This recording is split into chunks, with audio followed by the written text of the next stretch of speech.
I'm very proud of the work that we've done here together, but Atlantic has done pretty good money-wise on my records, haven't they? Yes, we've done very well, Ray. Yeah, you were the ones that taught me that making a record is business and find the best business deal that you can. Now, 75 cents of every dollar and owning my own masters is a pretty damn good deal. Can you match it? Ray, we would love to match it, but we just can't. And that's a better deal than Sinatra gets.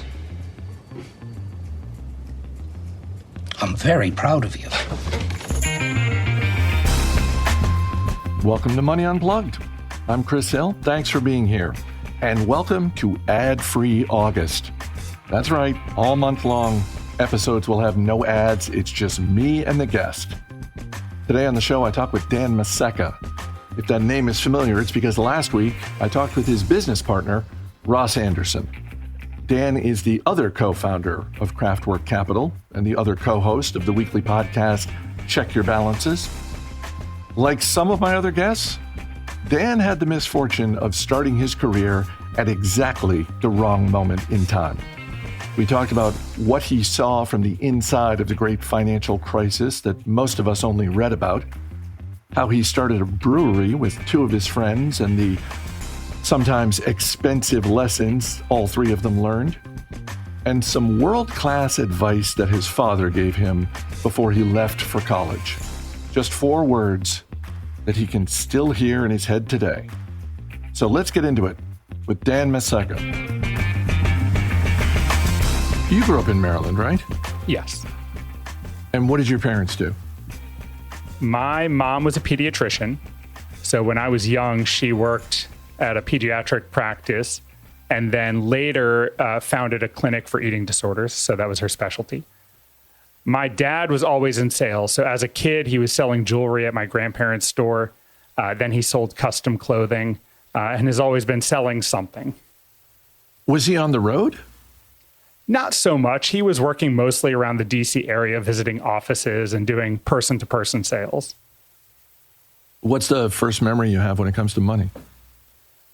I remember walking around like on the sidewalks and finding pennies everywhere. And I would pick them up and had a drawer in my room. It was the bottom shelf of my clothing drawer where I would just stash all of my pennies. So when I was a kid, money was almost like an artifact or something to be collected and appreciated rather than anything else. How long were those pennies piling up in the drawer before someone else in your family noticed it? It was many years, because I remember getting those rolls where I think my dad told me, listen, you've got to do something with these pennies. And I had to roll all of the pennies. The paper rolls at the bank. The paper rolls, yeah. I think it's 50 cents per roll of pennies. And I spent days and days putting them in the rolls and then taking them to the bank where I don't think I deposited them. I think I got like bills instead. And I'm sure promptly spent them on something. It really is pretty amazing that the bank somewhere, if there's a banking hall of fame, whoever came up with the idea of, no, we're not going to do this work. We're going to create the paper rolls and you, the customer, you're going to do the work. I think I appreciated it more because I felt like I invested time in getting this money. It was almost like having a job, but it was just purely for myself. So when I got the bills, I think I'm sure I extra appreciated whatever I ended up buying. What was the first job you had when you were a teenager, when you finally got one? My first real person job where I was paid by someone outside of the family was with Enterprise Rent-A-Car, and it was a great job. I got to move cars between locations. So I'd be shuttled to some place and they'd say, all right, we're in Bethesda. This car needs to be in Germantown, Maryland. You take it there. Someone's going to pick you up and bring you back afterwards. So as a kid, I'd just sit in all these new cars, which I'd never be able to drive in my life, turn on the radio, go to work, and then hang out. And some old retired guy would pick me up and bring me back to home base, and we'd do it again. How old were you? I think I was 16 or 17. I had just gotten my driver's license, and someone finagled my way into that job, and it was really fun. I have wondered from time to time how rental car companies get cars from point A to point B, because not everybody does a round trip. Like, I'm going to return it to the same place I picked it up. It never occurred to me that they would entrust that job to a 16-year-old. It was me. And the further, the better. I remember my best day was I had to drive a car to Pittsburgh, which is like a 4-hour drive. So driving there and then being brought back home was my entire day. And it was a blast. And your parents were just like, this is fine. He's gone for the day. Some stranger who works for Enterprise is going to pick him up in a van in Pittsburgh and return him home. Yeah, he's on the road. We didn't have GPS in those days. I don't know how I made my way around, but we somehow managed. Let's move on to college. You went to the University of Maryland. You got a degree in finance. Was that something that you knew right from the start you wanted to study? Yeah, I entered as a finance major. I always felt like even if I didn't work in finance, I wanted it for myself. I loved thinking about money, and I was always good with math and felt that was the best real world application of math was to study finance. So I really enjoyed it, and I stayed a finance major and graduated with my degree in finance. So I'm guessing you were in high school when you figured this out, that like at least by senior year when students start thinking about college and what they're going to study and talking about it, that sort of thing. Were you in high school when you figured, yeah, this is it? Yeah, I applied directly into the finance program. I knew that's what I wanted to do. I thought there was a chance I would be doing this for professional athletes. That was my best realization of my career in finance, was working in pro sports. That didn't quite materialize, but that was how I wanted to use my finance degree. Wait a minute. Did you have a pathway to that? Was there a class or something like that? Or did you just think, oh, this would be interesting? I thought it would be interesting. I mean, I like to think I'm a reasonable athlete, but I was clearly not destined for the majors or anything. So that was going to be as close as I could get, was handling people's finances and living vicariously through them on the court.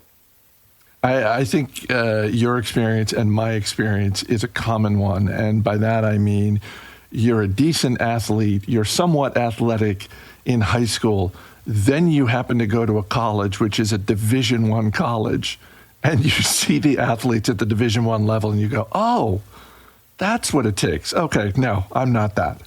Yeah, I'm not a short guy. I'm 6'4", and at my school, I was as tall as there was, right? I was the center. I was always dominating on a basketball court simply because I had the wingspan.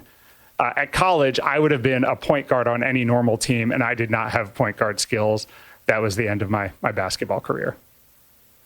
So you graduate from college, finance major. It's 2009, right? Yeah. So this is literally weeks after the stock market has hit its lowest point during the great financial crisis. What is the mood like when you are out there interviewing for finance jobs? Yeah, it was interesting because I think there was still a lot of pessimism out there. In 2008, I saw a lot of my classmates lose job offers. So I was in a lot of classes with seniors while I was a junior, and they had offers revoked because people didn't know what was going to happen. Did not feel good for them. I ended up working at a bank. I was at Wachovia Bank for my first job. And in the aftermath of the crisis, Wachovia Bank and Wells Fargo ended up merging. So I got to see that happen from the inside, which is fascinating. It was almost like an academic experience to me to see how two large, massive institutions combined. But I knew I didn't want to stay at a bank and quickly found my way into the world of being a financial advisor from there. But was the banking job one you took because it gave you a foot in the door of finance? I loved having a foot in the door and a pathway to being an advisor. I think in my interview, that was very important to me, was could I move from here to that world? And they said, yep, you'll definitely be able to do that. When push came to shove, it was not as clean a process as they made it out to be, but it ended up working out.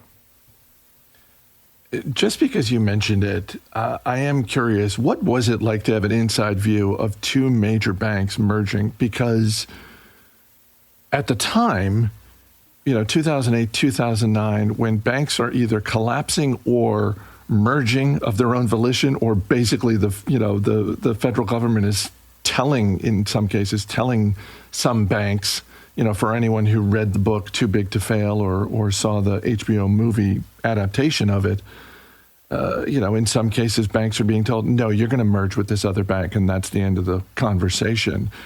So from the outside, it looked at times to be incredibly chaotic. What was the view from the inside?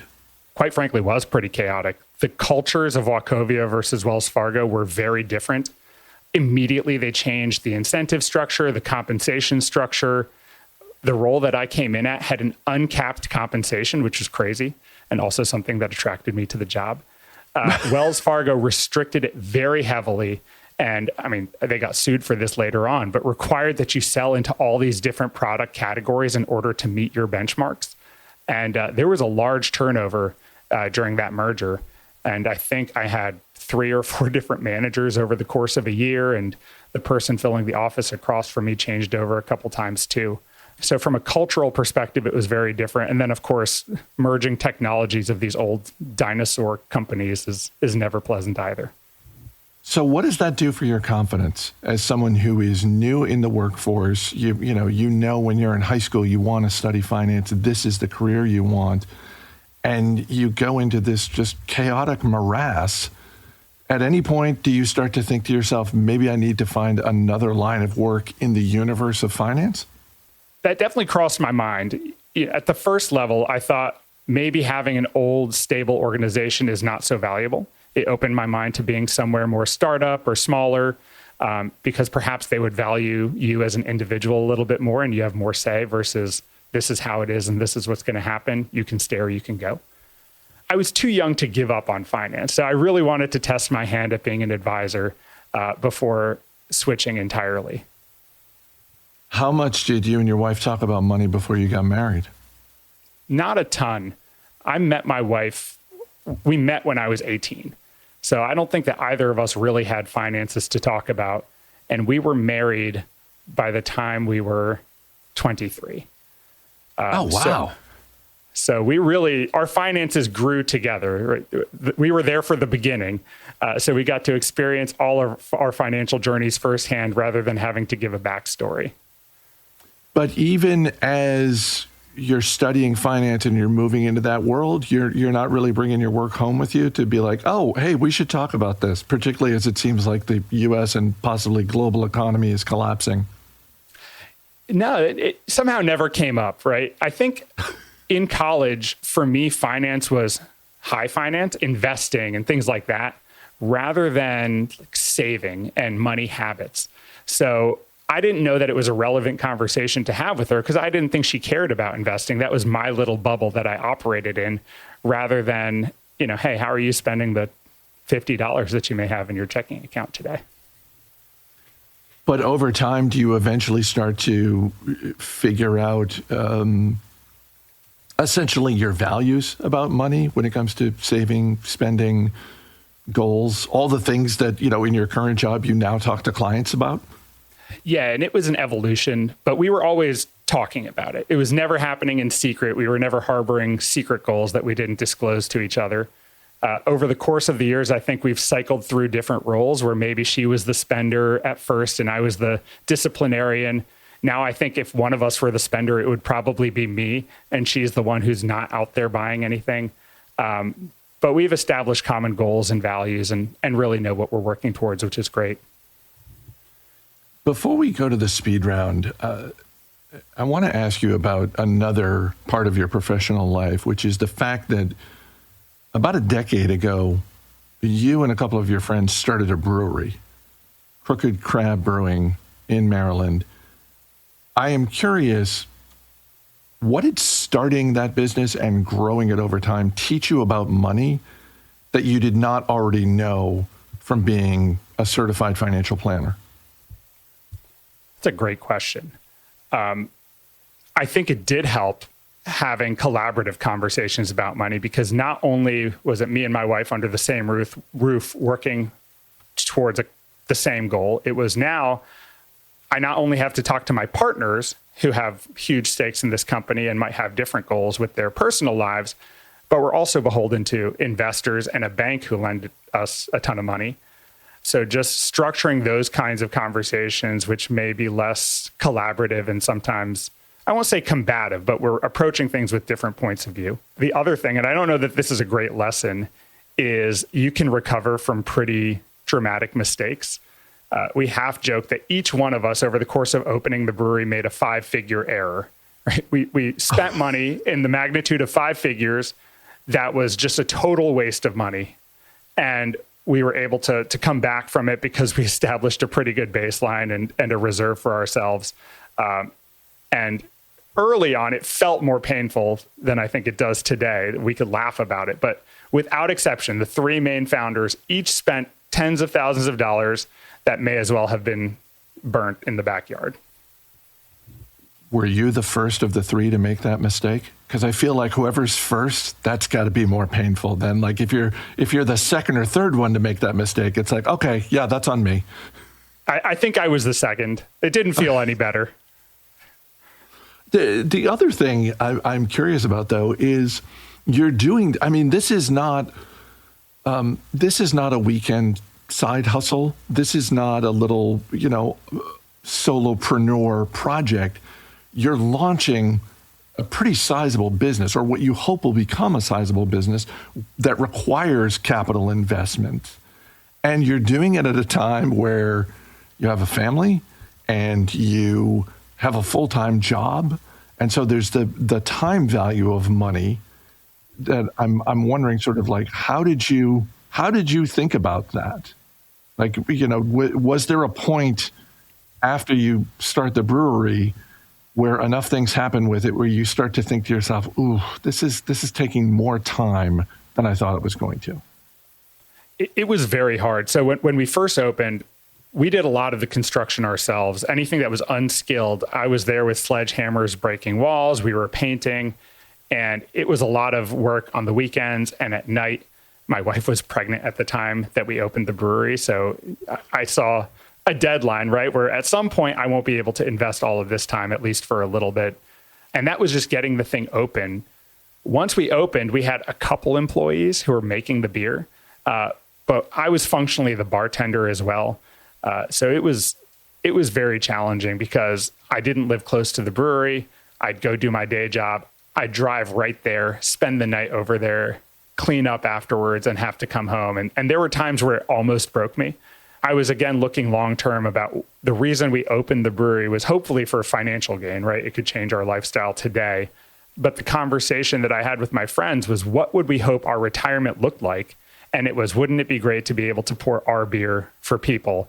And we just thought, no one's ever upset sitting at a bar, talking with friends and, enjoying a craft brew. So I had that vision at the finish line of, all right, we did this not just for money. It was because we felt some personal satisfaction in it, and that motivated me to keep going.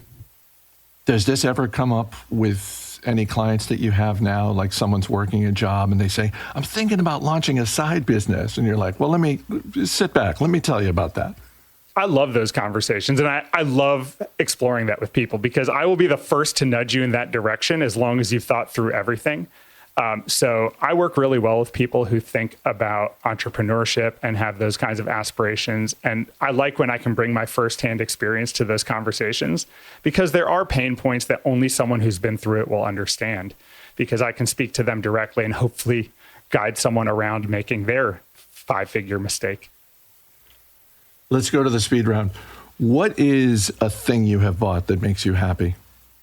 My brother is a wonderful artist. And a couple years ago, I realized that he does commissions and I can ask him to paint whatever I want. And I had him paint a portrait of Larry David with a tilted crown on his head, a la Notorious B.I.G. There's a famous picture of him like that. And Fantastic. It is larger than I expected and sits in our house. And every time I walk past it, I get a chuckle and I love it. Have you ever made a purchase in your adult life that you regret and sometimes you find yourself still thinking about it? No purchase that I regret came to mind, but there are things I regret not doing sooner. So I recently moved houses, and before we sold our house, we made drastic improvements to it. We replaced the deck, we put hardwood floors in on the main room, and I looked at it and it just looked so amazing. And I was upset I didn't do that for myself and instead left it for the next person. So I think of that often is, why wouldn't I have brought myself that joy instead of just handing it over to the next couple to enjoy the house? What's the last thing you splurged on just for yourself, not for your wife or kids or anyone else? I've been known to splurge lately. And just last week, I went by myself to New York City to go see Rush on their 50-something tour at Madison Square Garden. I love going to concerts, and I'm not the biggest Rush fan in the world, but that was the most I've ever spent on a single concert ticket, let alone the hotel, the transportation, the food. And it was worth every penny. It was an amazing show, and I would do it again if I could. So I want to ask you about your concert ticket buying strategy, just because one of the first episodes of this show, it was a conversation with Christine Benz from Morningstar. And she talked about how her strategy at this stage in her life is she basically waits until, not the last minute, but she'll wait until like 2 or 3 days before a concert, some sort of live music event. Because what she realized about herself was she would sometimes buy tickets way in advance. And then when it gets up to be close to the time for the concert, something else comes up, or she's just sort of tired and she's like, I don't want to go do that now. So like, it's worth it to her to pay more at the last minute, because she knows if she buys at the last minute, she's actually going to use those tickets. So this sounds like, you're going from the Baltimore area to New York. I'm assuming you bought these tickets well in advance and planned out your trip and that kind of thing. But in general, what's your concert ticket buying strategy? I buy early. If I can get it on the pre-sale, that's what I'll do. For me, I need to have something to look forward to. I love the live music experience. And even if I have to wait a year, I know in my head that 11 months from now, I'll be seeing Rush. 10 months from now, 9 months from now. I don't do a ton of travel. This is the excitement that I build up in my head. What is one thing about money that you wish you knew earlier in life? I wish I knew that money is simpler than people make it out to be. Right? I studied finance, like I mentioned. In my head, finance is analyzing companies, investing in stocks, but saving money is very simple, right? There's a foundation that you can build very early on without having to understand any of that. So just do something simple early and you'll be in good shape. What is a charitable cause that you like to support? Lately, I've been supporting a place called Paul's Place out of Baltimore, Maryland. They're a community outreach center that helps people with essential services like housing, food, medical care. So they're very near and dear to my heart. Do you have a favorite movie or TV series that has money as a through line? It seems that everything that came to mind has money somewhere in the story. I kept coming back to The Producers. Mel Brooks turned 100 years old this year. And it's loosely about money, but really they're trying to scam a bunch of people and put on a flop of a musical, right? With the goal of getting rich and exiting quickly and, living a lavish life. I'm going to push back slightly. I don't think it's loosely about money. I think that is a movie that is 100% about money. That's what sets it in motion. That a once great, now floundering Broadway producer overhears his meek accountant positing the theory that you could make more money with a flop than a hit, and his eyes light up and he's full of energy, and then he proceeds to scam, or at least attempt to scam a bunch of people. Right. You can never get rich that quickly, that easily, but it is a fantastic story, and it makes me happy. The last thing is a penny for your thoughts. This is just any sort of wisdom that you've picked up along the way that you want to share with people who are listening. And it can be about anything. It doesn't have to be about money. I don't know that this is this isn't going to be engraved in gold anywhere. But I always think back to my dad. And before I went to college, this was the wisdom that he gave me. And I think about it often. He simply said, Daniel, don't do anything stupid. That was it. And every time I find myself like exploring something in my head, that voice comes back to me. It's like, don't do anything stupid. And then it becomes a binary decision. Well, is this stupid? It's like, yeah, okay. Well, let's leave that for another time then.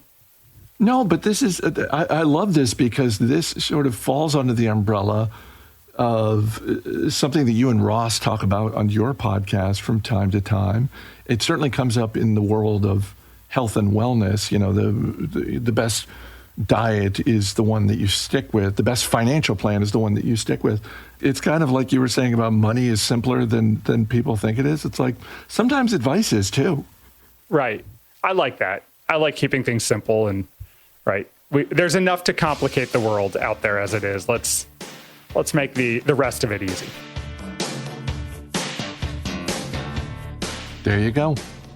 If this episode got you thinking about your own 5-figure mistake or the advice your parents gave you before you went out into the world, please send it my way. The email address is info@moneyunpluggedpod.com. I'm Chris Hill. Thanks for listening. I'll see you next week.